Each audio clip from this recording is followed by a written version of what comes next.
You said, I'm a Christian because I was born in a Christian family. You're an atheist. You were born in an atheist family. Okay. Where do we go from here? See, that commits what's called the genetic fallacy. The culture used to think, religion is just this relegated thing based on where you were born. And I get this question all the time.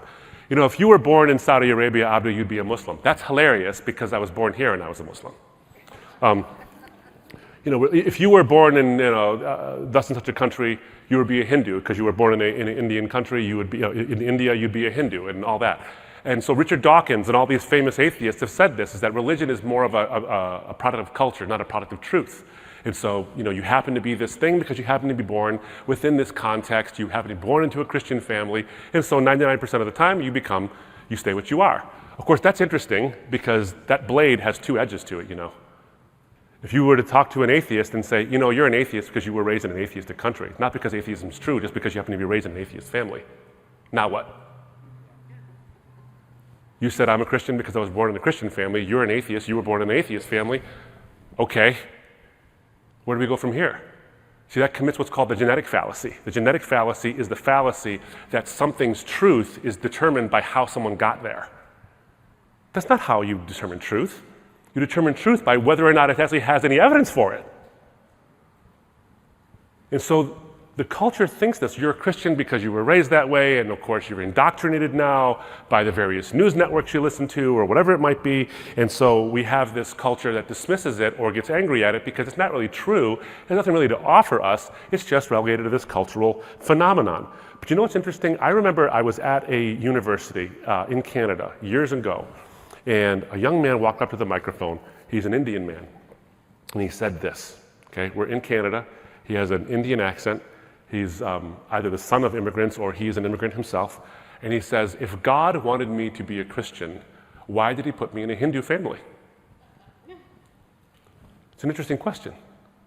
And I said, the first thing I thought of was God doesn't want you to walk around with a label. He doesn't care if you label yourself Christian. What he wants you to do is know his son. Whatever label gets attached to that, I kind of don't care. What I care about is whether or not God wants you to know his son. So, but it's an interesting question you ask. I'm not even sure you know who you asked.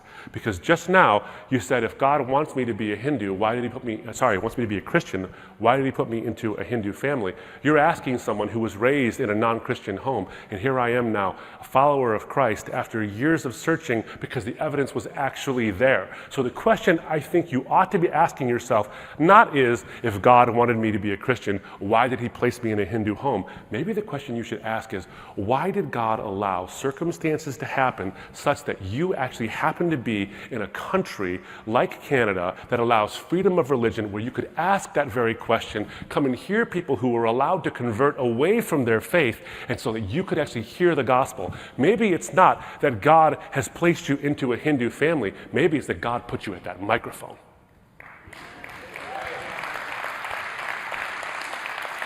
And you look at Acts chapter 17, verses 26 to 28. And I think about this young man,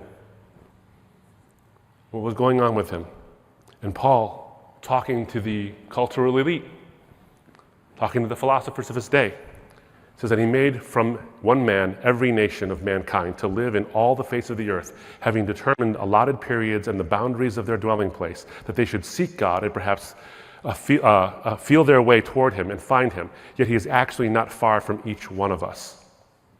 For in him we live and move and have our being, as even some of your own poets have said, for we are indeed his offspring. God has placed us in various places. He's determined these places so that we might feel around for him, although he's not far from any one of us.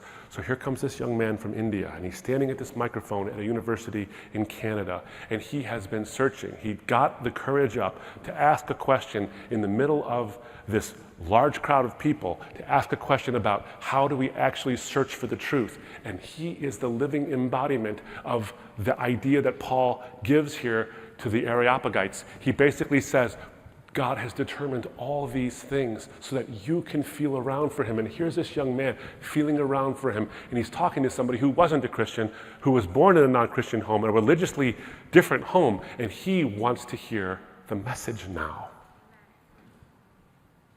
God is providing people in your life in surprising ways to hear the message. They might not convert right there on the couch.